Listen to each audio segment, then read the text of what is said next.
I'm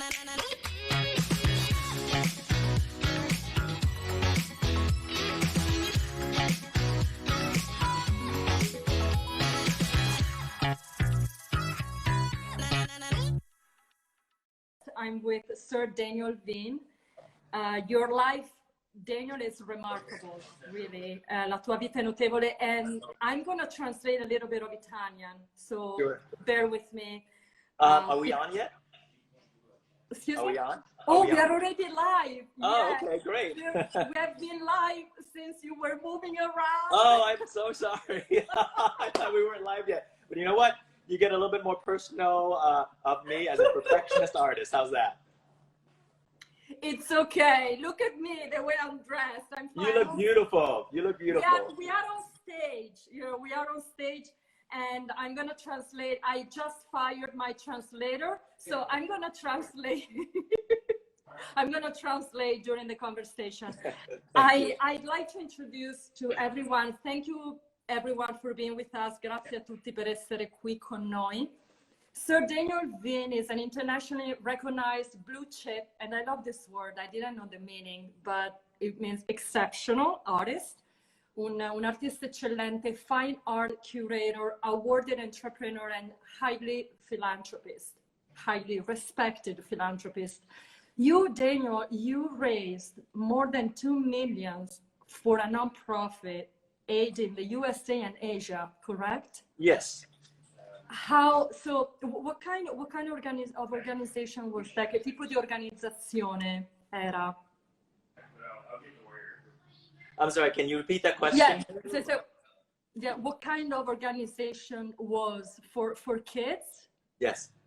Well, what happened is that what I do is all over the world, I would create an artwork and I would donate that to the charity and go to their event and I would auction it off. And typically, my work auctions anywhere between $50,000 to over several $100,000 each of my artwork, and 100% of that will go to that organization. For example, I do a lot of charity almost every year, except for last year because of COVID.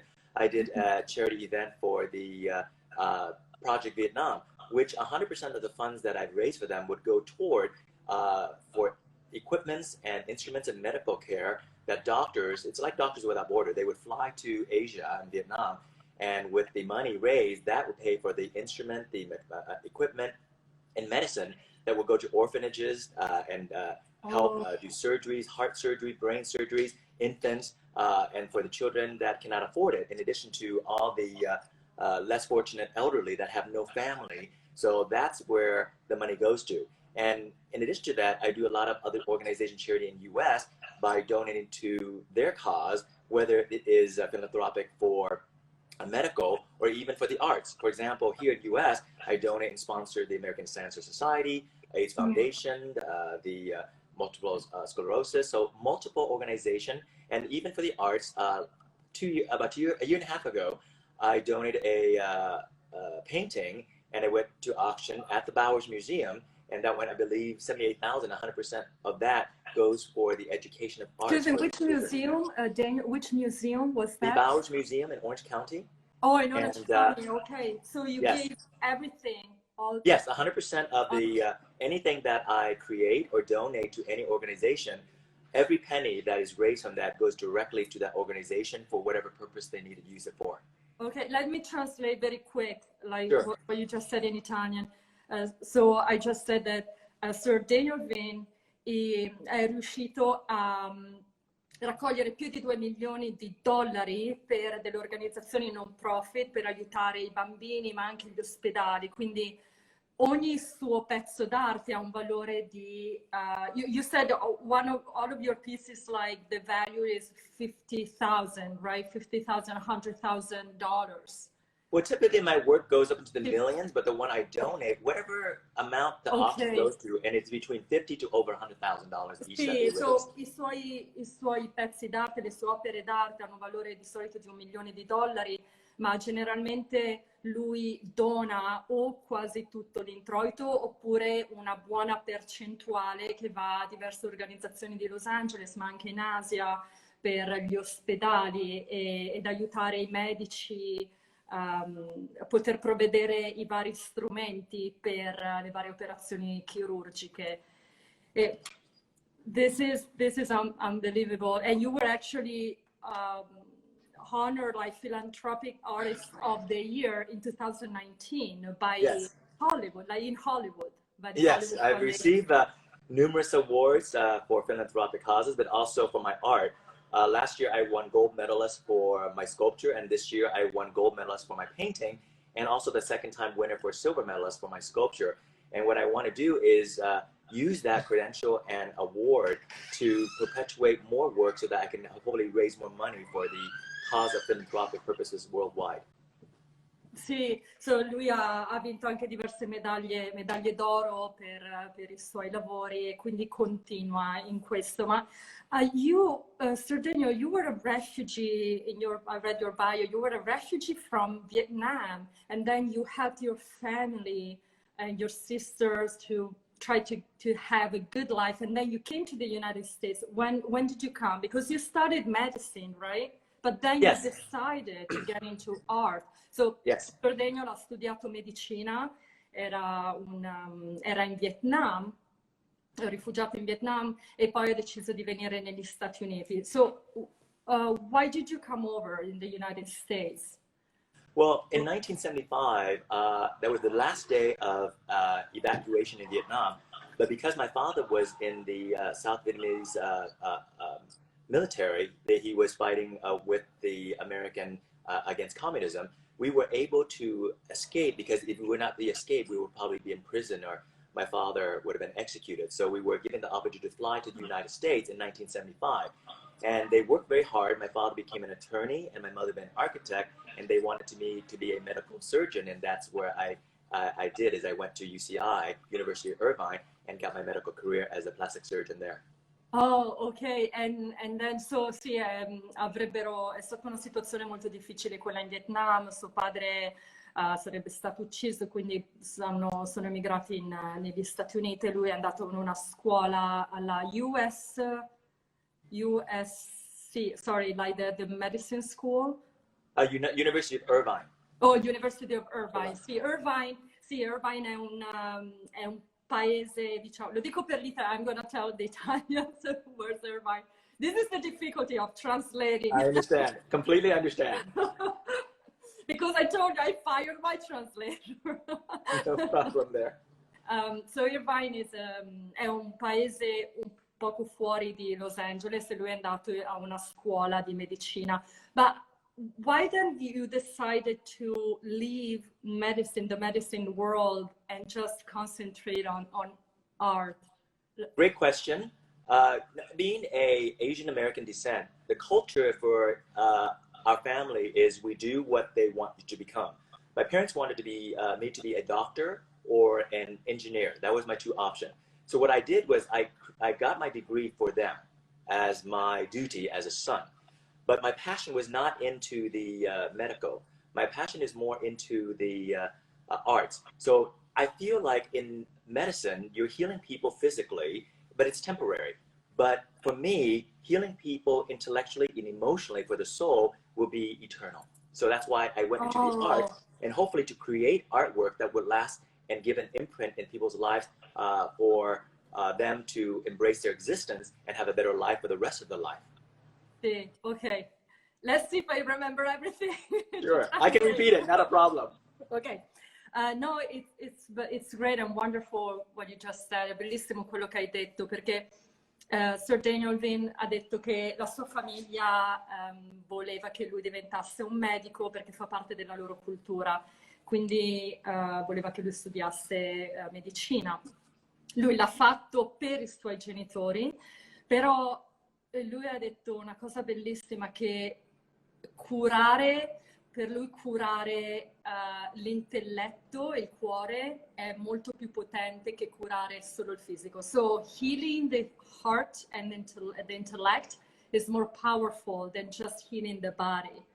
I feel that healing the soul, I think our soul is eternal, and fixing someone physically will last maybe temporarily. But I think healing the soul and the mind and the spirit is everlasting. Sì, perché curare l'anima e lo spirito dura per sempre, invece durare il fisico è temporaneo, e quindi per questo lui si è avvicinato all'arte.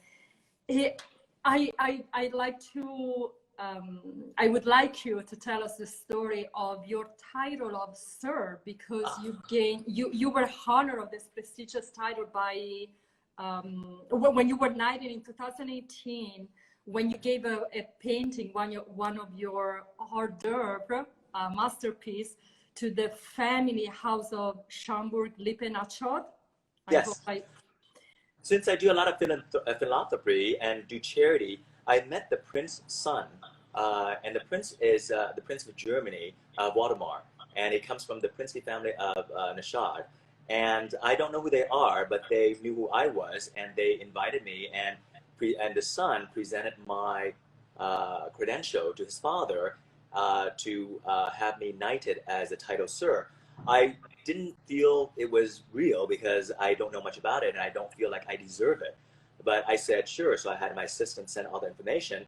9 months later, they vetted me, they researched me, they know what I did. So they decided to give me the title of Sir. But even then, I felt very uncomfortable because I don't feel like I deserve that title. But having that title now helps me now, hopefully, to further the philanthropic purposes to honor the father, the prince, who passed away last October. So I feel now that I'm glad that he did, because he only knighted 5 people in his entire lifetime, and I was the 5th person to have the title Sir. Right, and I feel very honored. Esatto. Sì, solamente only 5 recipients of this title in the history of the royal family got, so you were one of them.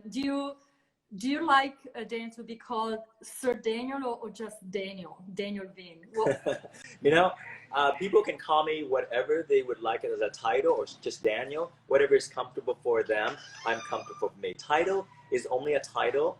However, if I can use my title to better benefit society and humanity, then that would be it. But anyone can call me anything they would like, and I'm okay with that. Okay, I might call you Daniel because it's shorter. Not a problem. I'm okay with that too. Daniel is gonna be long.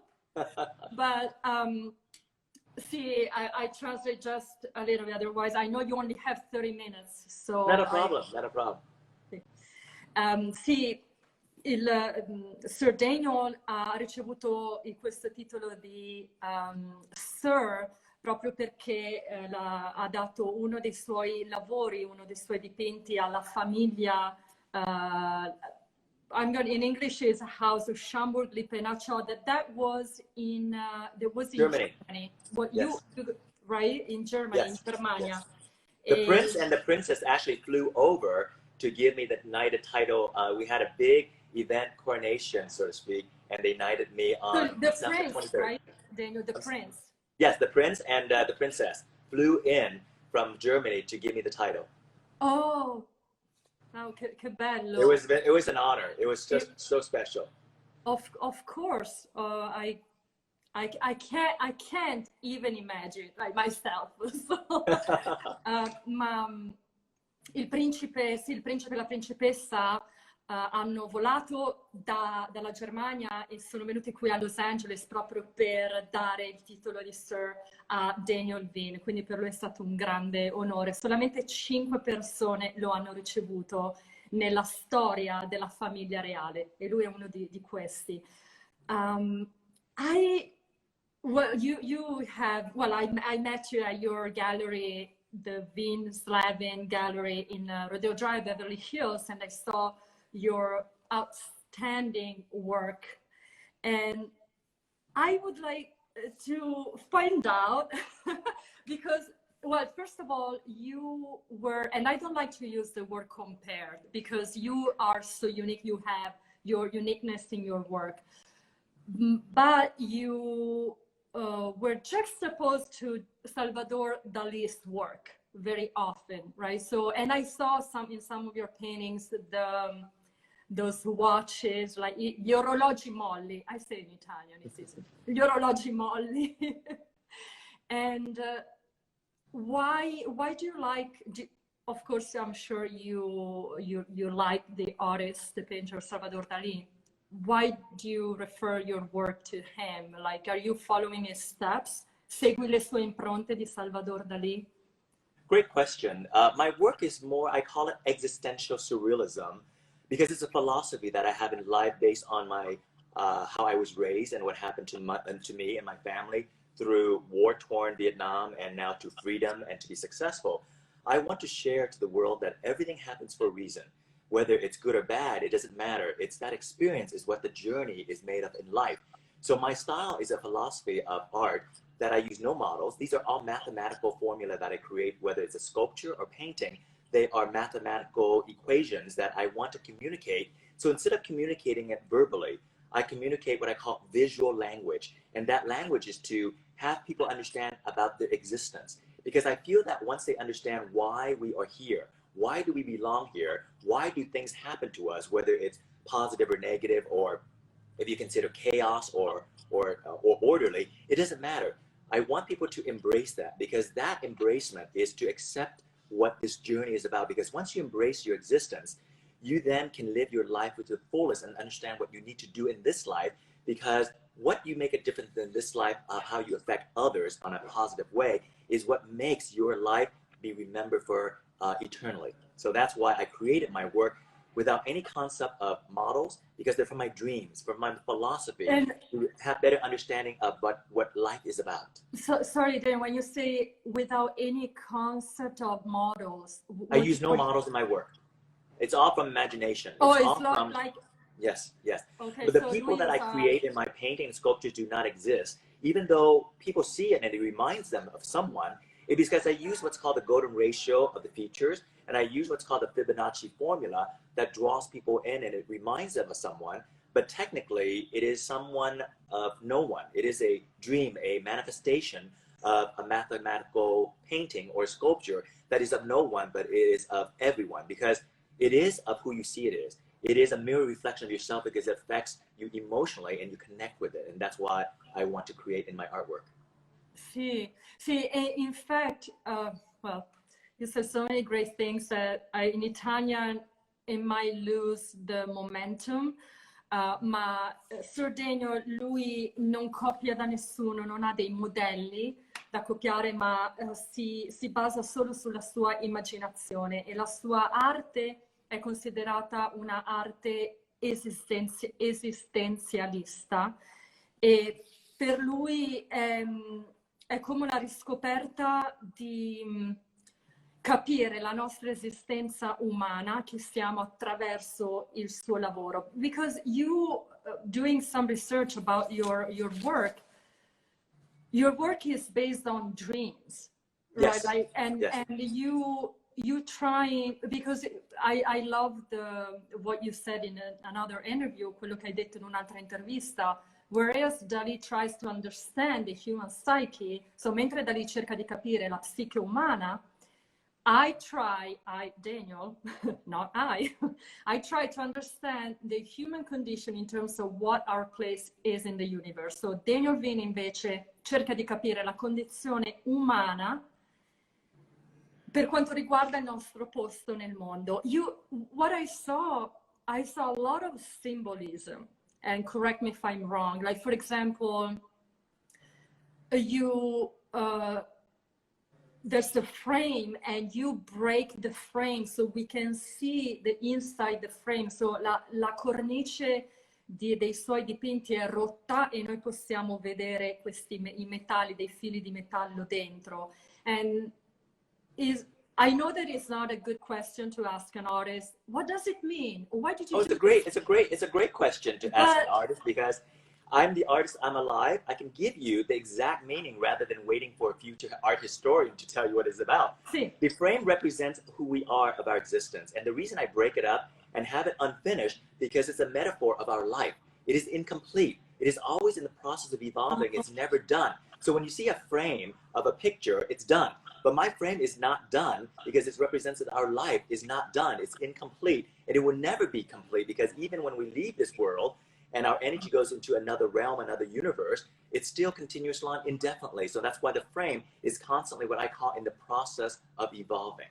Does So that's part one symbolism of the frame that you asked why it's not finished. The second part is I use a lot of apples in my artwork represents knowledge. And it represents knowledge. And my sculpture has a lot of horns. People think of this like horns. Does it represent the devil, the animal? It merely represents symbolically. The horn basically represents immortality because it's made of calcium and bone.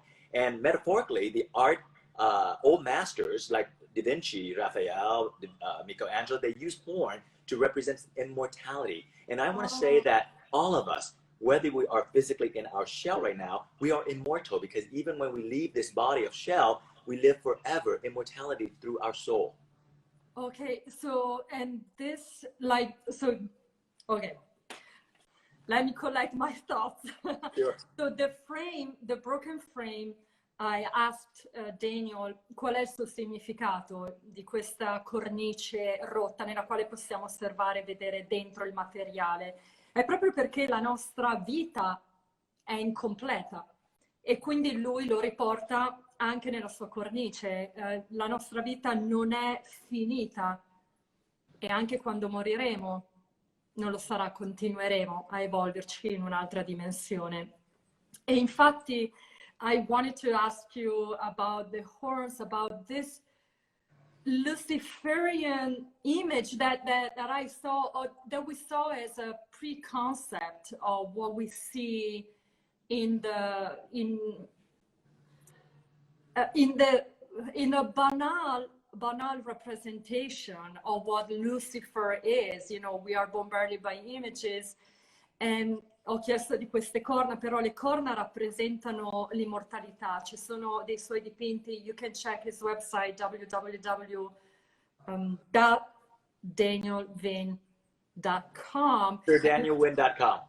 DanielWinn.com, sì. SirDanielWinn.com. Oh, Sir Daniel, scusate. Sì, Sir Yeah, Daniel, Winn is 2N. SirDanielWinn.com. Winn.com.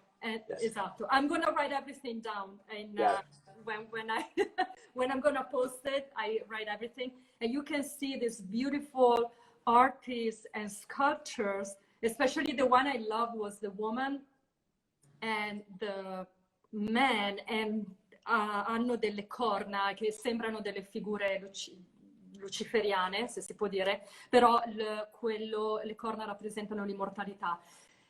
May I ask you, in most of your paintings, what you paint, the one eye is covered, and especially like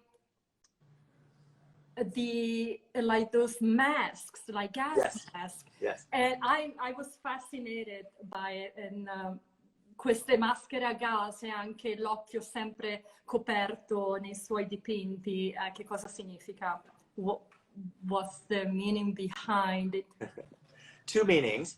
When you say that one eye is always closed, it's always my metaphor of saying that we see better when we close our eyes, because we dream better when we close our eyes, because when we open our eyes, it's reality. But when we close our eyes, the dream is much larger and it's much grander. And hopefully when we open our eyes, that dream can be manifested into reality. The second part about the mask is a metaphor of the mask is a representation of who we are not, because it's a facade, because the mask is like a shell that we're in now. Because when we leave this world, our physical form is not who we are, but it's pure energy. So the mask is more of a metaphor of a masquerade of what we're existing now, rather than who we are, which is pure energy.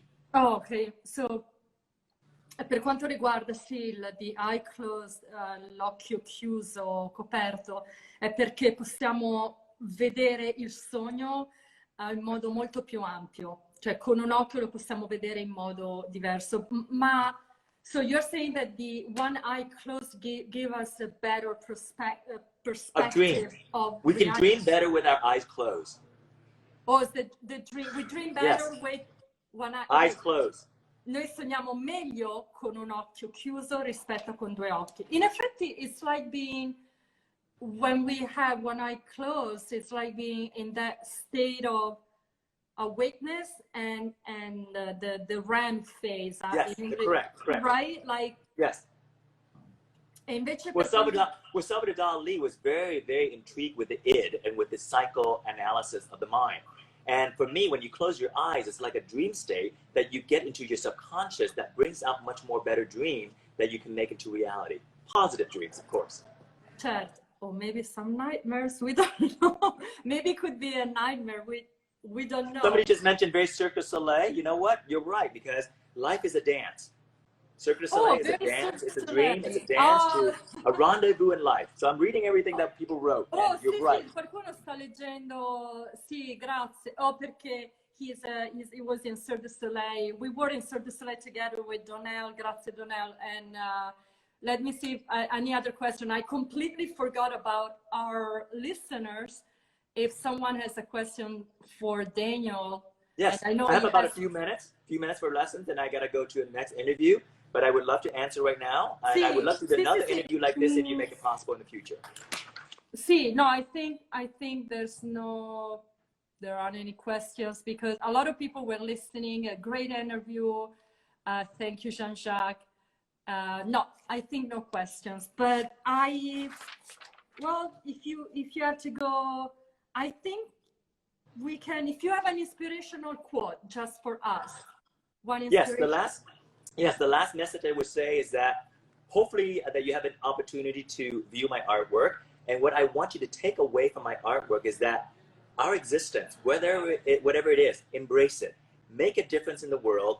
Create positive influence with everyone that you connect with. It is like a butterfly effect. Whatever you touch, whatever you do, will change the world to a better place. So your impact in this earth and this world is what you do now of a positively to all around you. Embrace your life. Enjoy the journey and make positive influence to all those around you because that's how you're going to remember eternally. Sì, di creare comunque un impatto potente per le persone che incontriamo, per tutti coloro che incontriamo, cercare di dare un messaggio che possa rimanere dentro di loro e che possano continuarlo e diffonderlo. One more thing, do you dream? Do you remember your dreams, Daniel? Yes, and the question is about lucid dreaming. Absolutely. I wake up in the middle of the night. Whatever I dream of, I go directly to the canvas and create. So lucid dreaming, yes, my subconscious is telling me what to do. When I close my eyes, I dream. When I open my eyes, the paint starts to drip off my brush.